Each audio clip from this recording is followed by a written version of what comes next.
Welcome back, everybody. Now we're going to talk about the math module in Python.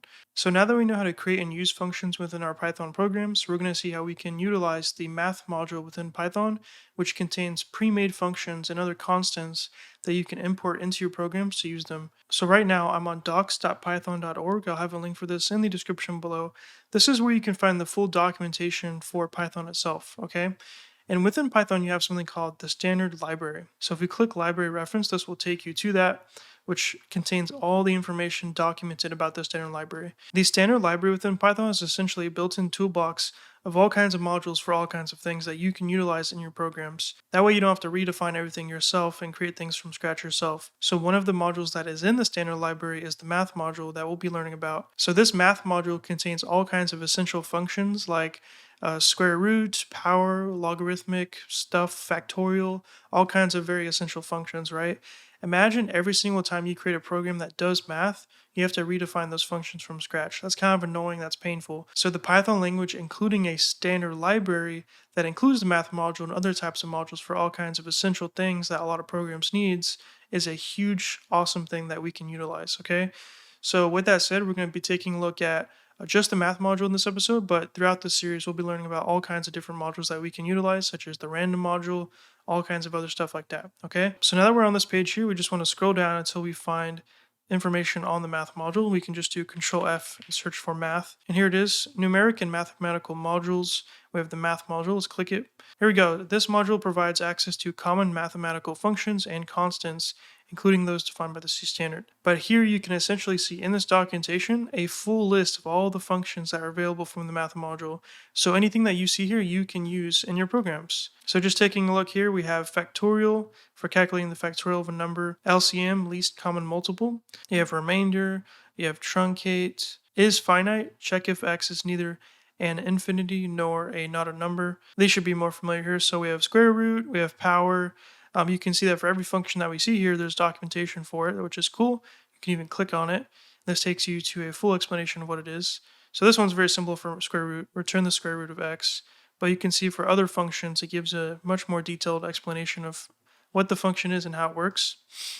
So power, we have x raised to the power y. You have trigonometric functions, so cosine, sine, tan. You have constants here, so pi, e, tau, infinity, and not a number. So these are constants that you can utilize in your programs. So I'm about to teach you guys how you can use this math module in the code. But once you learn it, hopefully you guys see the benefit here. If you ever need to do cosine or tangent or sine or any of these other complex mathematical things, you can just use these already defined functions from the math module. You don't have to define it yourself.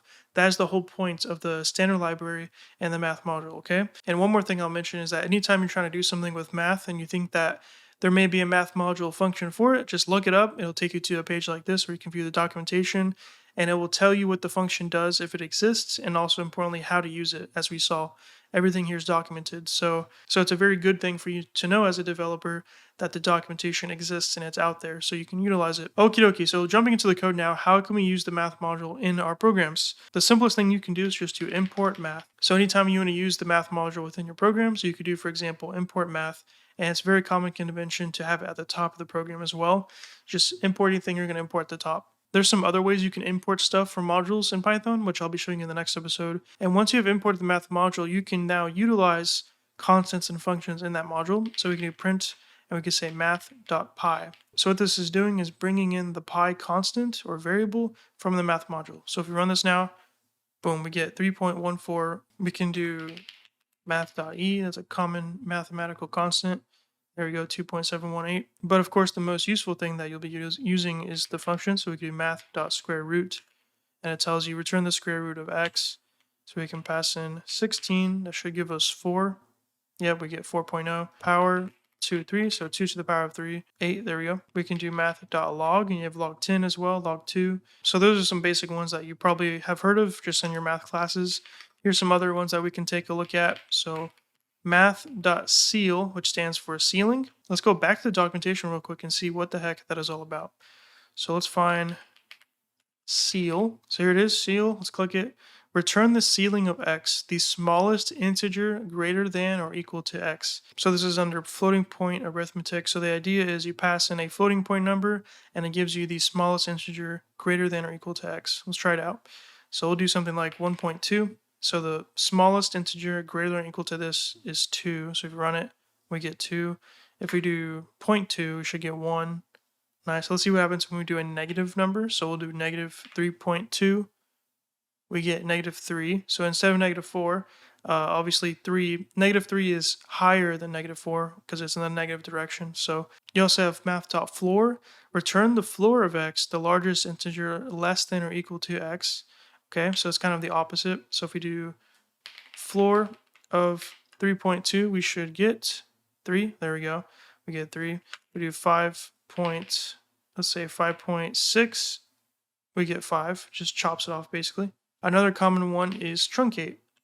So what this will do if we hover over it, truncates the real x to the nearest integral toward 0. So it's kind of fancy, but basically just chops off the decimal, okay? So if we do 5.4, we get 5. If we do 0.4, we get 0. That's all truncation is. It chops off the decimal, gives you a integer. So we could put that and we get that. We have math.fabs, which is just to get the absolute value. So if we do a negative number, we get 23. Nice. So here's a more useful example. If we have a radius of 5 and we want to calculate the area of a circle, we can now do math.pi times radius squared. So now we get the area. Let's print it out. There we go. That's the area, I hope. So now the benefit here is that instead of us having to define our own pi every time we want to do math using pi in our programs, we can just directly use it from the math module where it's already defined. Let's do another example. So if you don't know what the factorial is, the factorial would be, this is saying get the factorial of 5. So this would be the same as doing 5 times 4 times 3 times 2 times 1. That's the factorial of 5, right? So we can get the factorial easily by doing math.factorial. Pass in 5. Let's see what we get. There we get 120. So it was very easy just because we were able to import the pre-made function. If that did not exist, if there was no standard library, we have to define it ourselves using this code here. It's not, and the code isn't complex, but the point is that you would have to define it, which is less optimal than just importing it. So there we go. We get the same answer. Okay, guys, I'll give you one more example. So let's just say that we have 2 points, point 1, point 2. Let's just say tuple of coordinates. And then we want to get the distance between those 2 points. You can use the proper formula for that. You can use math.square root and then, subtract these things, square them, blah, blah, blah, and that gives you the distance. Or there's actually in newer versions of Python, I think it's Python 3.8, you can directly do math.distance and then pass in the 2 tuples, point 1 and point 2, and this will simply return to you the distance between the 2 points. So 5 for my calculation, and then 5 from the distance function. Okay, and that's it. That's all I'm going to show you about the math module within Python. So anytime you want to do anything complex with math, just check out the math module, see if there's already a pre-made function for it, and then you don't have to worry about defining it yourself. Like I said, guys, there's other modules in the standard library, but we'll be taking a look at those in future videos. And in the next video, we'll be seeing how to define our own module and use it in our program. So stay tuned for that. I'll see you guys next time, and peace.